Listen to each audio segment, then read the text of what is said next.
Smart ఫోన్లతో పాటు ear phones, ear buds మన దైనందిన జీవితంలో భాగమైపోయాయి. పాటలు వినడం, కాల్స్ మాట్లాడడం, ఆన్లైన్ క్లాసులు, మీటింగ్లు ఇవన్నీ వీటితోనే జరుగుతున్నాయి. కొంతమంది రాత్రిలో ఇయర్ ఫోన్స్ పెట్టుకుని నిద్రపోతారు. ఇంకొందరు డ్రైవింగ్ చేస్తూ ఇయర్ బడ్స్ వాడుతుంటారు.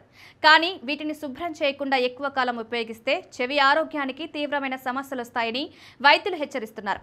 మురికిగా ఉన్న ఇయర్ ఫోన్స్లో బ్యాక్టీరియా, ఫంగస్ వంటి సూక్ష్మక్రిములు తేలికగా చేరిపోతాయి. చెవిలో తడి, వేడి వాతావరణం ఉండడం వల్ల అవి వేగంగా పెరుగుతాయి.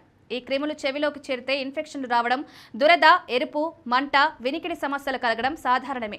ఇటీవలి పరిశోధనలు చెప్తున్నాయి. ఇయర్ ఫోన్స్లో చేరిన చెమట, ధూళి, మైనపు వల్ల సూక్ష్మక్రిములు మరింత వేగంగా పెరుగుతాయి. ఒకరి ఇయర్ ఫోన్స్ ని మరొకరు వాడితే ప్రమాదం మరింత ఎక్కువ అవుతుంది. స్ట్రెప్టోకాకస్, స్టాఫిలోకాకస్ వంటి బ్యాక్టీరియా సులభంగా వ్యాప్తి చెందుతుంది. ఇవి చెవి ఇన్ఫెక్షన్లతో పాటు చర్మ సమస్యలకు కూడా కారణమవుతాయి.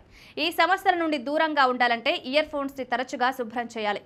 నిపుణులు చెప్పినట్టు ఆల్కహాల్తో తడిపిన మృదువైన గుడ్డతో తుడవాలి. వాడిన తర్వాత పొడి ప్రదేశాలలో పెట్టాలి. ఇతరుల ఇయర్ ఫోన్స్ ఎప్పుడూ వాడకూడదు. ఎక్కువ వాల్యూమ్లో వినపోవడం, రోజుకొక గంట కంటే ఎక్కువ ఇయర్ ఫోన్స్ వాడకపోవడం మంచిదని వైద్యులు సూచిస్తున్నారు. చెవి ఆరోగ్యం మన చేతుల్లోనే ఉంటుంది. చిన్న జాగ్రత్తలు పాటిస్తే పెద్ద సమస్యల నుండి రక్షించుకోవచ్చు.